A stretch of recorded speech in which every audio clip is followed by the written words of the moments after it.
Élu, voici ce qui t'attend quand tu mourras. Élu, ce que personne ne te dit sur ce qui attend l'enfant de Dieu après cette vie pourrait changer la manière dont tu regardes chaque journée que tu vis aujourd'hui. Depuis longtemps, tu as peut-être cette sensation étrange d'être différent. Tu as souvent eu l'impression de voir les choses autrement. Même lorsque tout semblait aller bien autour de toi, une partie de ton cœur continuait à chercher quelque chose de plus profond. Comme si ton âme savait qu'elle était faite pour davantage qu'une simple succession de jours, de responsabilités et d'obligations. Tu as peut-être traversé des saisons où personne ne semblait te comprendre. Des moments où tu te sentais à part. Des périodes où tu avais l'impression d'avancer seul. Pourtant, malgré les épreuves, malgré les questions sans réponse, malgré les déceptions, quelque chose continuait de te rapprocher de Dieu. Et si ce n'était pas un hasard? Et si cette attirance vers Dieu était le signe que ton cœur reconnaît déjà quelque chose que ton esprit essaie encore de comprendre? La plupart des gens passent leur vie à éviter certaines questions. Ils préfèrent ne pas réfléchir à ce qui vient après. Ils repoussent ces pensées parce qu'elles les mettent mal à l'aise. Mais les élus, eux, finissent souvent par se poser ces questions. Pourquoi suis-je ici? Quel est le sens de tout cela? Que devient une vie qui a cherché Dieu? Que reste-t-il lorsque tout ce qui est temporaire disparaît? Aujourd'hui, nous allons explorer ces questions avec calme, avec respect et avec foi. Non pas pour alimenter la peur, non pas pour créer de l'inquiétude, mais pour réfléchir à l'espérance que la foi chrétienne propose à celles et ceux qui marchent avec Dieu. Car lorsque l'on comprend mieux la destination, on commence souvent à vivre différemment le voyage. Avant d'aller plus loin, abonne-toi maintenant pour recevoir d'autres messages comme celui-ci. Et si tu es prêt à écouter avec un cœur ouvert, écris dans les commentaires. Je suis entre les mains de Dieu. Peut-être que tu traverses actuellement une période difficile. Peut-être que tu te sens perdu. Peut-être que certaines blessures te semblent encore lourdes à porter. Mais rappelle-toi ceci, tu es vu, tu es connu, tu es choisi. Dieu connaît les pensées que personne n'entend. Il connaît les combats que personne ne voit. Il connaît les questions que tu gardes parfois pour toi-même. Et même lorsque tu as l'impression d'avancer dans le brouillard, il continue de marcher à tes côtés. L'une des plus grandes erreurs que nous faisons est de croire que notre vie se limite uniquement à ce que nous pouvons voir. Nous passons tellement de temps à gérer l'urgence que nous oublions parfois l'essentiel. Nous nous inquiétons de ce qui est temporaire. Nous poursuivons ce qui disparaît. Nous nous attachons à des choses qui ne dureront pas. Puis un jour, une question revient. Qu'est-ce qui compte réellement? Cette vidéo n'a pas pour but de donner des réponses simplistes. Elle a pour but d'ouvrir une réflexion sur la valeur de ton âme, sur l'espérance, sur l'éternité, sur ce que signifie être un enfant de Dieu. Alors reste jusqu'à la fin, parce que ce que nous allons explorer aujourd'hui pourrait transformer la manière dont tu regardes ton présent, tes épreuves, tes choix et ton avenir. Et la première chose que tu dois comprendre est que tu es bien plus que ce que tu vois dans un miroir. Élu, depuis le début de l'histoire humaine, une conviction traverse les générations, l'être humain est plus qu'un simple corps. Même ceux qui ne pratiquent aucune religion ressentent parfois cette intuition profonde. Cette impression qu'il existe quelque chose de plus. Quelque chose qui dépasse les apparences. Quelque chose qui dépasse la matière. Peut-être l'as-tu déjà ressenti toi aussi. Un moment de silence, une prière, une émotion difficile à expliquer.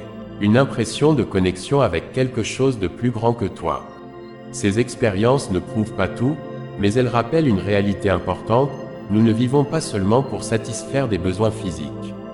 Nous avons également des besoins spirituels.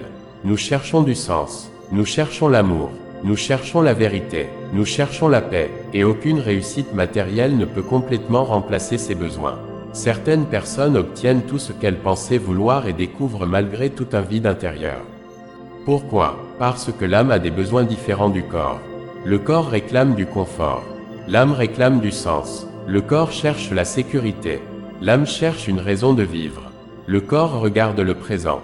L'âme regarde souvent plus loin. C'est peut-être pour cela que tu te sens différent.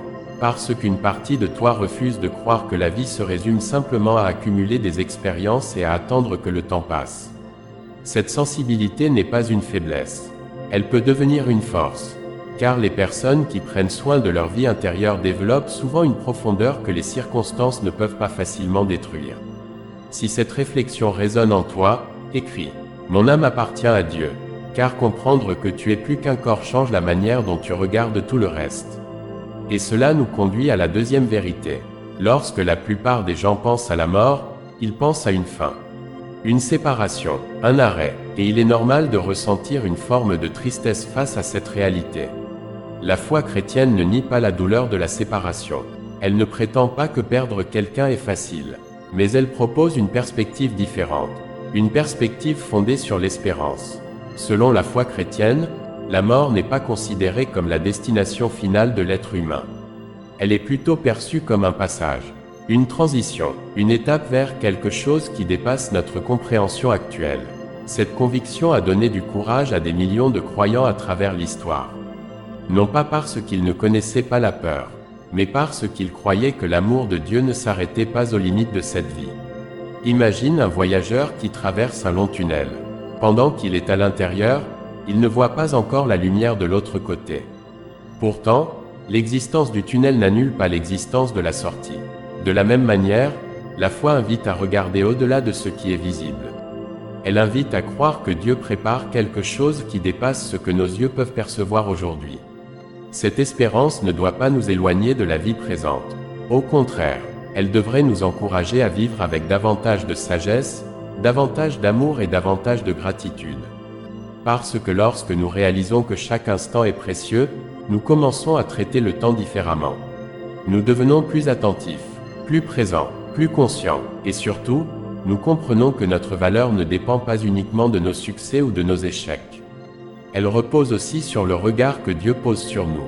Si cette vérité t'encourage, écris « Je choisis l'espérance », car dans la prochaine partie, nous allons explorer une idée qui intrigue beaucoup d'élus: pourquoi tant de choses qui nous semblent mystérieuses aujourd'hui pourraient un jour devenir plus claires. Élus, l'une des expériences les plus difficiles de cette vie est de ne pas comprendre. Ne pas comprendre pourquoi certaines portes se sont fermées. Ne pas comprendre pourquoi certaines prières semblent rester sans réponse. Ne pas comprendre pourquoi certaines personnes ont quitté notre chemin. Ne pas comprendre pourquoi certaines épreuves sont arrivées au moment où nous nous sentions déjà fragiles. Nous voulons des explications. Nous voulons voir le plan complet. Nous voulons comprendre immédiatement ce que nous traversons. Pourtant, une grande partie de la vie se déroule sans que nous ayons toutes les réponses. La foi chrétienne enseigne que notre compréhension actuelle est limitée. Nous voyons une partie du tableau. Nous percevons quelques éléments, mais nous ne possédons pas toujours la vue d'ensemble. Avec le temps, certaines choses deviennent plus claires. Tu as peut-être déjà vécu cela. Une situation qui semblait injuste à l'époque et qui, des années plus tard, a révélé un sens inattendu. Une porte fermée qui t'a finalement protégé. Un détour qui t'a conduit vers quelque chose de meilleur. Une difficulté qui t'a rendu plus fort. Ces expériences nous rappellent que la compréhension arrive souvent après le chemin parcouru. Et cette idée apporte une certaine paix, car elle nous permet d'accepter que nous n'avons pas besoin de tout comprendre immédiatement pour continuer à avancer. Si cette pensée te parle, écris « Que Dieu éclaire mon chemin ». Élus, beaucoup de nos peurs prennent racine dans l'idée que nous ne sommes pas assez. Pas assez forts, pas assez intelligents, pas assez importants, pas assez dignes d'être aimés. Pourtant, l'un des messages centraux de la foi chrétienne est que l'amour de Dieu ne dépend pas de la perfection humaine. Cet amour ne repose pas sur la performance. Il ne dépend pas du nombre de réussites accumulées. Il ne disparaît pas à la première erreur. Dieu connaît nos forces, mais il connaît également nos fragilités. Et malgré cela, son amour demeure. Pour beaucoup de croyants, cette vérité transforme profondément leur manière de vivre. Parce qu'ils cessent progressivement de chercher leur valeur uniquement dans le regard des autres. Ils découvrent qu'ils sont déjà aimés, déjà vus, déjà connus, déjà choisis. Cette certitude n'élimine pas tous les problèmes, mais elle apporte un fondement solide, un point d'ancrage qui résiste davantage aux tempêtes de la vie. Écrit, je reçois son amour. Élu, chacun porte des blessures. Certaines sont visibles, d'autres restent cachées, des déceptions, des rejets, des regrets, des moments où nous avons été profondément touchés. Il est facile de croire que ces blessures racontent toute notre histoire. Mais elles n'en racontent qu'une partie. Une blessure peut expliquer certaines de tes réactions. Elle peut expliquer certaines peurs. Mais elle ne définit pas ton identité.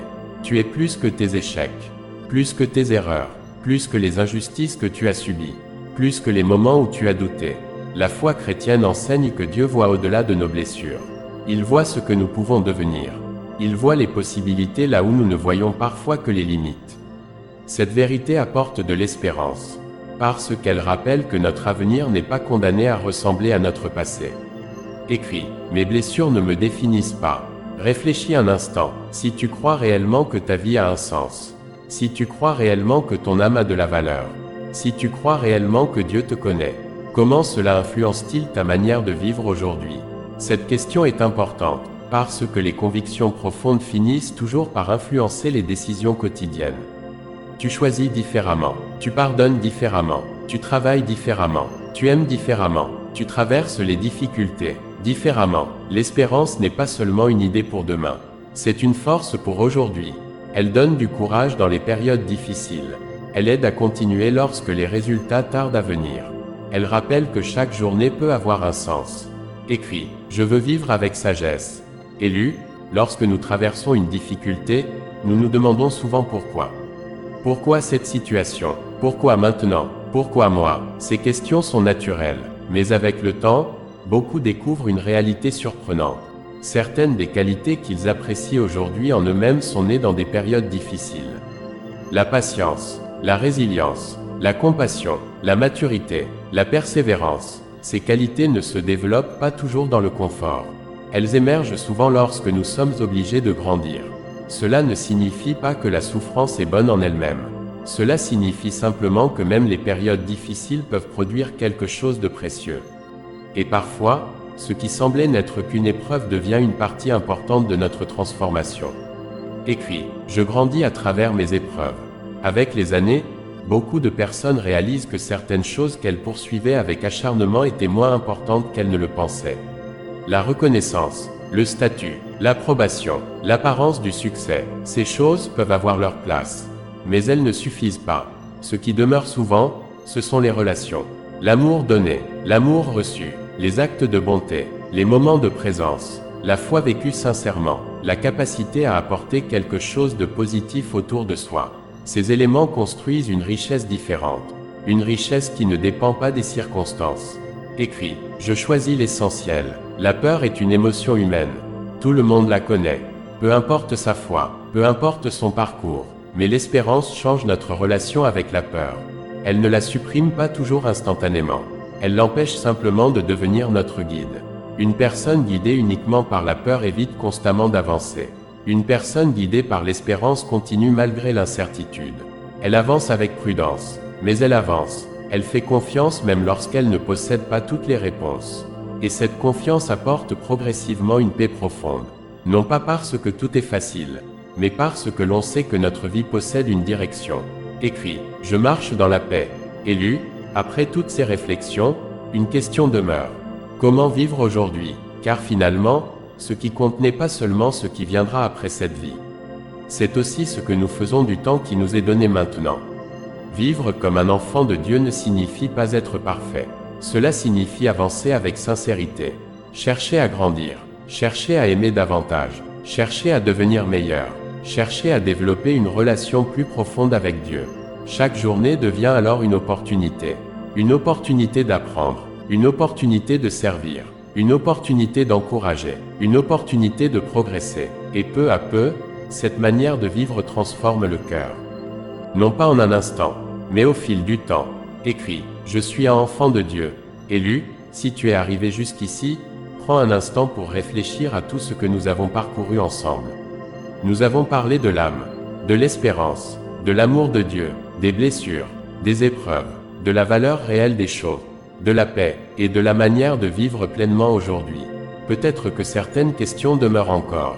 C'est normal, personne ne possède toutes les réponses. Mais une chose reste certaine dans la foi chrétienne. Tu n'es pas seul, tu es vu, tu es connu, tu es choisi. Dieu connaît ton histoire entière. Il connaît tes combats, il connaît tes rêves, il connaît les parties de toi que personne d'autre ne voit. Et malgré tout cela, il continue de t'aimer. Alors ne laisse pas la peur diriger ta vie. Ne laisse pas les blessures définir ton identité. Ne laisse pas les difficultés te faire oublier ta valeur. Continue d'avancer, continue de grandir, continue de chercher Dieu, continue d'espérer, car chaque jour est une occasion de devenir davantage la personne que tu es appelé à être. Si cette parole a touché ton cœur, écris dans les commentaires. Je reçois cette parole, et si tu crois que Dieu continue d'agir dans ta vie aujourd'hui, écris. Amen. N'oublie pas de t'abonner, de soutenir cette chaîne et de partager cette vidéo à une personne qui a besoin d'encouragement. Cher élu, Dieu t'aime. Il a fait de toi son enfant. À très bientôt pour une nouvelle vidéo.